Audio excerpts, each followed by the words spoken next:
Welcome, companions.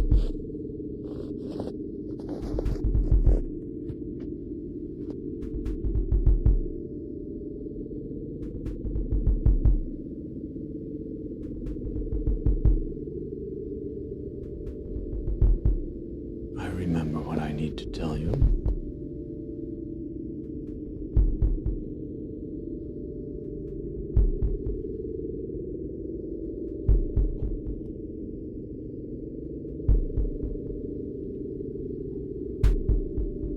Today the story is a bit further away, but let's see if we can get it closer.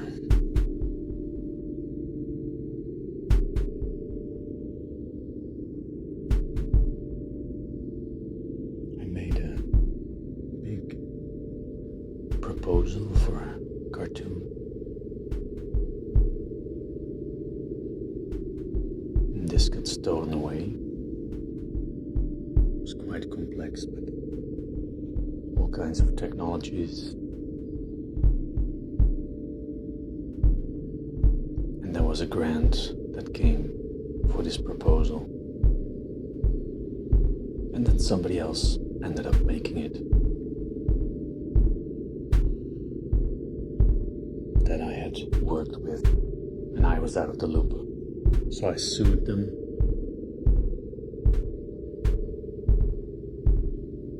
Basically, the verdict was, it is unclear. You can put more money into it. By that point, I hadn't been paid for a year. I'd put about 7,000 euros into this court case. And they said, well, you can do another court case and you will probably get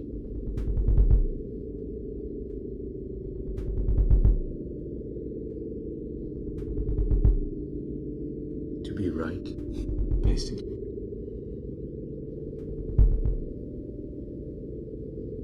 And it will be another 15,000 euros.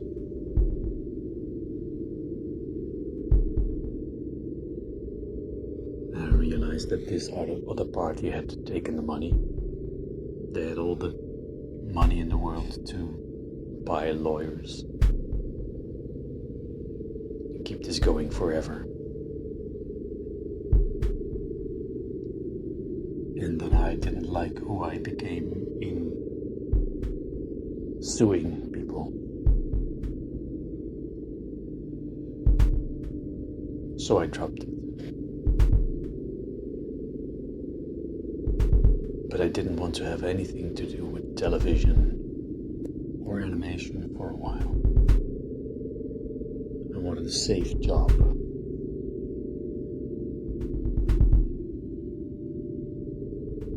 So I asked around, and there was a new television station coming up. And I asked them, do they already have somebody for the website? I can make websites, that's easy.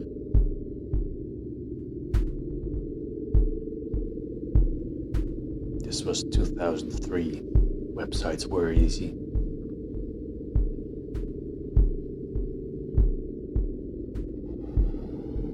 Basically coding HTML by hand.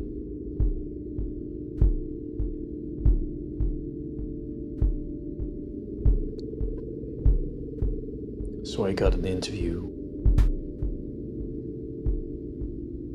and the moment I sat down, the guy already said, sorry, we've got somebody for the website already.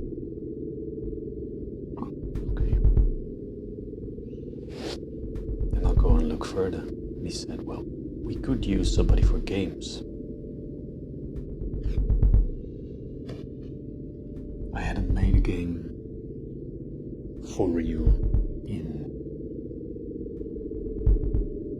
12 years, I think. No, 8. I'd done a few things for my colleagues and just played around.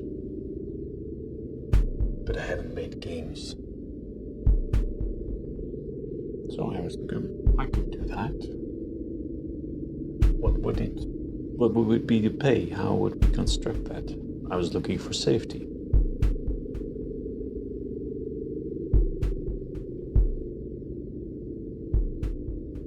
he said, well, we're just starting and we have a small budget. So I was already expecting not much. And then he said, well, we can only spare 5,000 guilders per month. Now you should realize at that point I was a student. I had worked a few years, but for a very low wage. I was living in a boardroom for maybe 500 a month. So I get offered 10 times that to do what I like.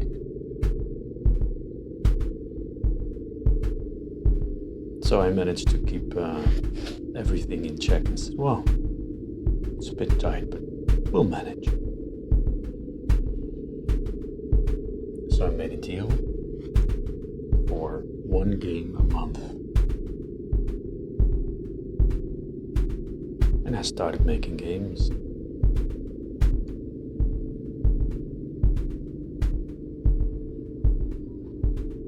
And this site, not my site, but their site, grew to be, because they also had television and they had games, and this was in a time when there weren't many games, the start of the flash game area.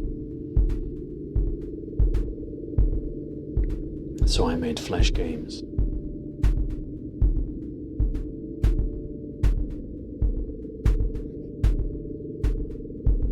And it grew and it grew and it grew. It was so popular. That was, in their heyday, they had 11,000 people every day logging on, playing the games. I think I did that for 3 years, so maybe I made 26 games. And then Nickelodeon swooped in and bought the whole channel because it was pretty successful. And my deal was swept off the table, and they were like, we're going to get Nickelodeon games now. We don't need you anymore. Well, we had a contract, they couldn't break it, so I was like, how about, I don't like the fact that these games that are obviously popular are just gone then. So how about you give me all the games and the right to put them on my own site? Then we call it quits. One more thing, you tell people where they can find the games, because you're going on as Nickelodeon. Shouldn't be any skin off your back, of your nose. And they agreed. So then I had 24 hours to come up with a good name for a game site.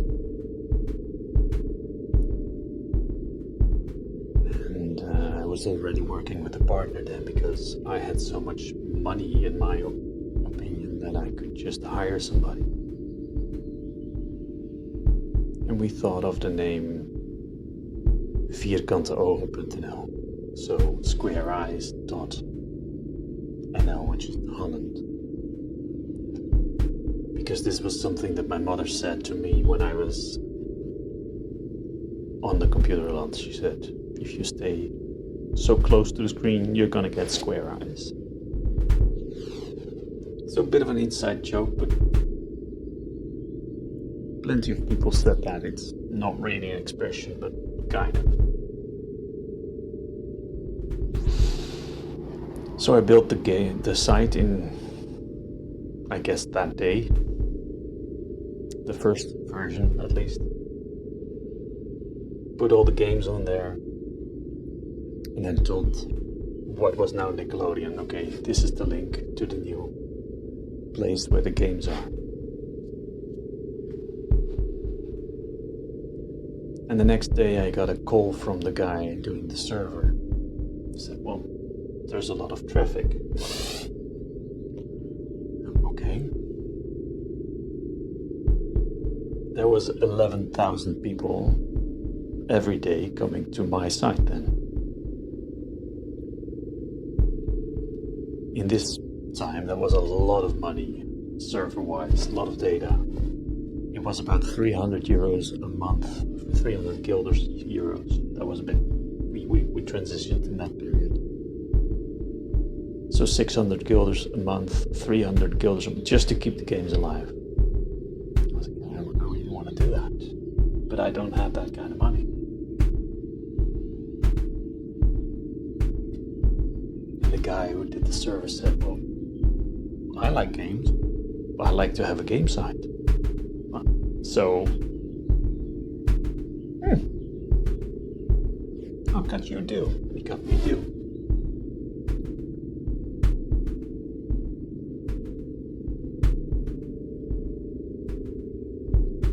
So I don't know, for the first year we didn't pay everything. We paid something, but not that much. So we were in a hurry to figure out how to make some kind of money with these games so that people could keep enjoying them, because that was basically my only goal, to give everybody what I had in my youth, just unlimited access to games.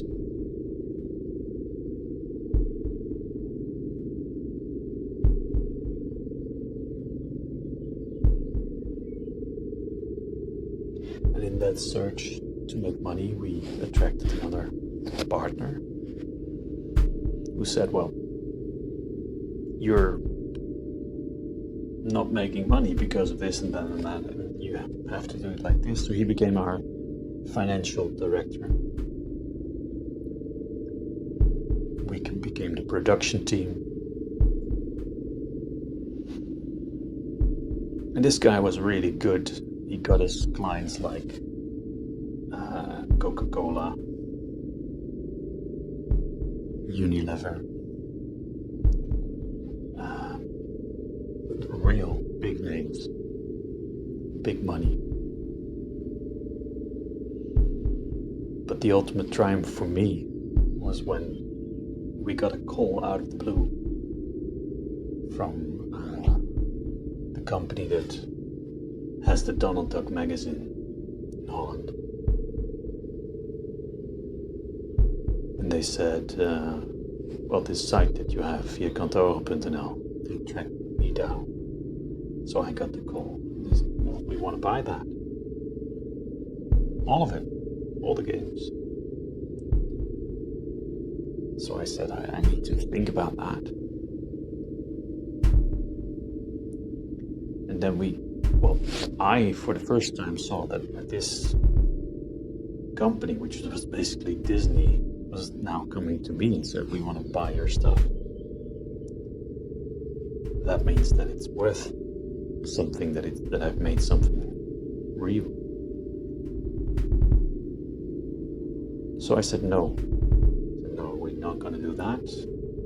How about each month you pay us a little sum?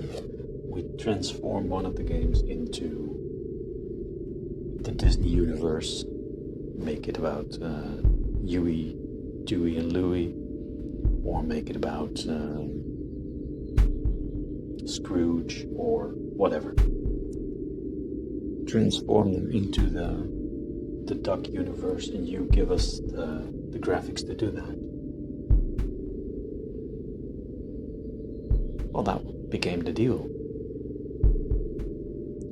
Not our best client, money-wise, but so satisfying. And they gave us the graphics and we couldn't change them. And at some point I wanted to animate stuff in the game, so they told me I couldn't. I did it anyway. I animated a Huey, Dewey, and Louie game, so I made animations of Disney characters, which is a big no-no. We didn't publish it. I showed it to the publisher of the Duck magazine. They said, we can't do that, but we like it so much, we'll send it to America. A couple of days later, they gave us the go-ahead. I was a Disney animator at that point. We were allowed to make, not just for this game, but for future games, we were allowed to make animations with Disney characters. So that is without a doubt the biggest compliment I've ever had in my life. A company that I looked up to so much that said, "You're good enough. We trust you."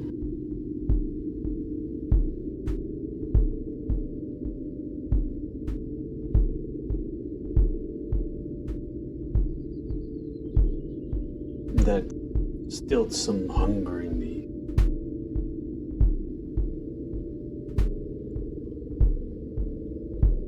Not that I was great, I was good. No, I was good enough. And the hunger died down. It didn't matter as much anymore.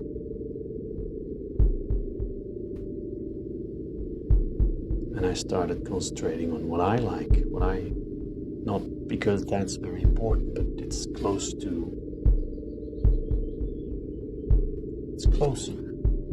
I don't have to imagine what somebody else likes, but I can just go from my own feeling.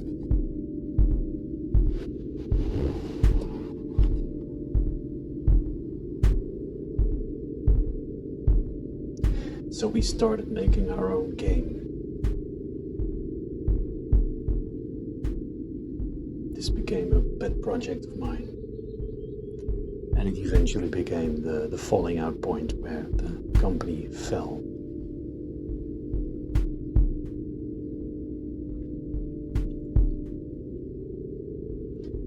But then we're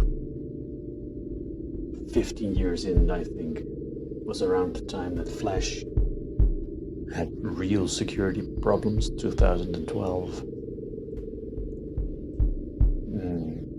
It was going to end. That was absolutely certain by then. So we needed a new direction, and we couldn't really agree on the new direction. And all this tension started to erode the basis that we all made the same money, we all did the same hours, we all got appreciated equally. And then the colleagues wanted to change that, and I said, no, that's impossible. That's a deal breaker. But we were 3 people, so 2 to 1. I said, well, we're gonna do it anyway. Okay, then I'm gone, I'm leaving. And somehow I didn't manage to get that across seriously enough because I wasn't taken seriously. So I faced the decision at some point to just give up this very cushy life that we had. We made a lot of money. To say, well, this is not the way I want to work, the way I want to be appreciated.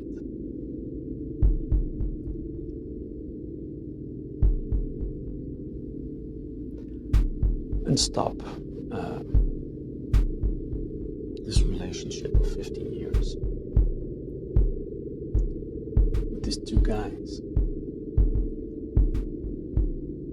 And they got mad at me, real mad, because we were a game company and I was the game developer. So I said, well, we made a lot of money, let's just split up and, have a boom and then go. They didn't want to do that. They wanted to keep the company going. And I said, well, I don't think that's very wise.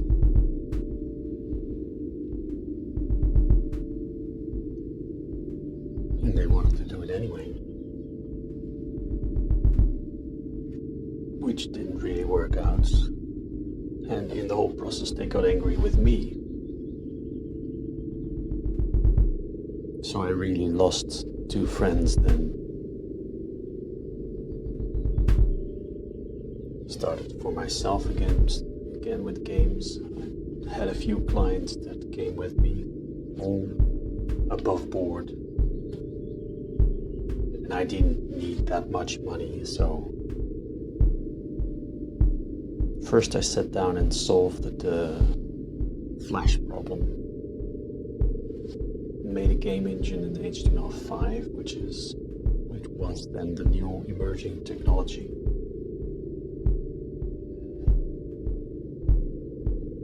I started making games again.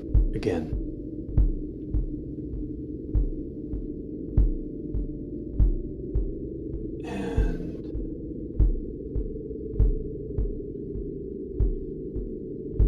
got by.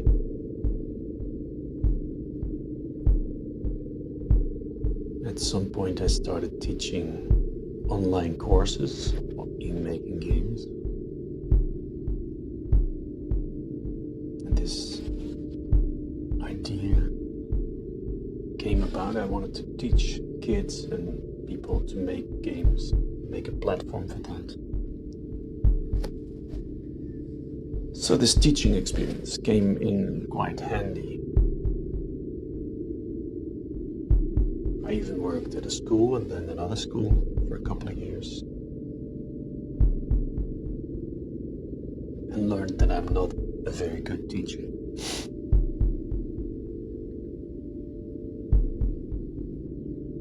So I apologize to any students that had to endure whatever it was that I was doing there.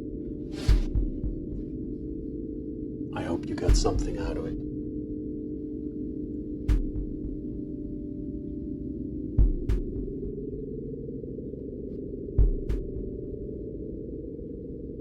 So I was doing that. I got sick, a hernia. And oh, by the way, I was married then and I had 2 children. Forgot to mention that.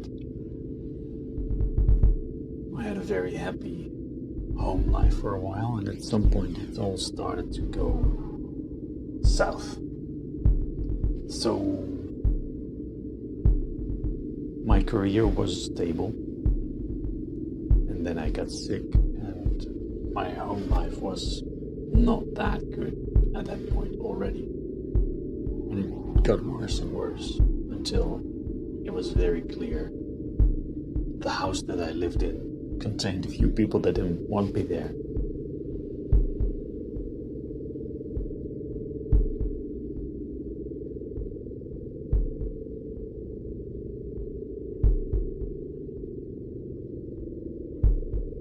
So at some point,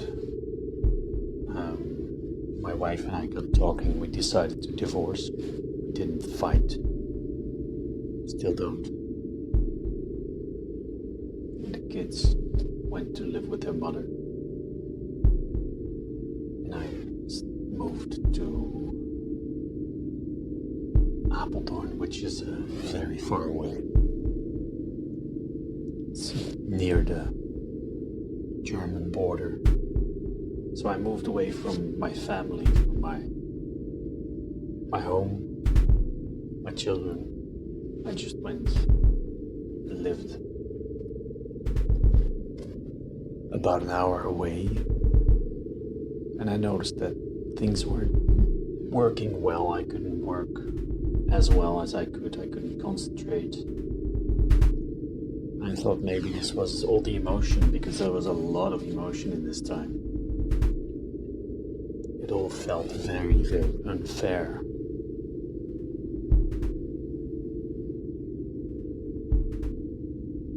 Well, I think I lived there for a year. In a very old house, but my place, very good. Very beautiful environment. And then it happened, but that's gonna be it for the next episode. So already I've had some irritations watching this thing, which means I see some things that don't really contribute to the resting, relaxing. If sound matches vision, that's relaxing. And I couldn't help thinking that lights now flickering, that's beautiful, but they should also react to the voice. So maybe tomorrow, maybe next week, that's something that I'm going to do. Now I pre-record the voice, and I would love to do that live. I'm trying to move to a format where I don't have to do much editing, because I don't want to spend my life behind a computer editing things anymore. I'm not an IT nerd anymore. And next time you'll hear why. So for now, I hope this wasn't too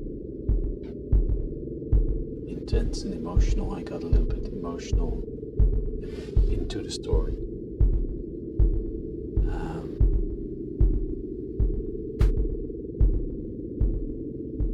Hope you had a relaxing time. Thank you for joining in. And I'll see you tomorrow. I have no idea where this is all headed, because I'm going really fast with the preamble. Because what I wanted to tell you is actually what's going to happen in the next episode. And if this is already emotional, then